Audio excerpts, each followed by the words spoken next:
Unlock the full potential of your Sony A7 IV and seamlessly control it from your phone with this quick guide to Wi-Fi connectivity. First, let's set up your camera. Navigate to the camera's main menu. Then go to the Network section. Within Network Settings, find and select Wi-Fi. Now, choose Wi-Fi connection. Select Transfer and Remote or simply Remote if that's your primary goal.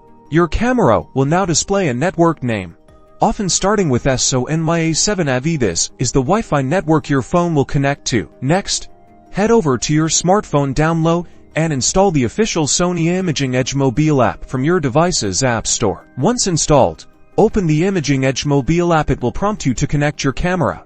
On your phone's Wi-Fi settings, look for the network name that matches your camera's display and connect to it. You might need to enter a password, which is also shown on your camera's screen. Back in the Imaging Edge mobile app, tap your camera's name once the Wi-Fi connection is established. You're now connected. You can remotely control your camera's settings, trigger the shutter, and transfer photos directly to your phone. If you encounter issues, double-check that Wi-Fi is enabled on your camera and that your phone is connected to the correct network. Restarting both devices often resolves temporary glitches. And that's it. Enjoy the convenience of wireless shooting with your Sony A7 IV.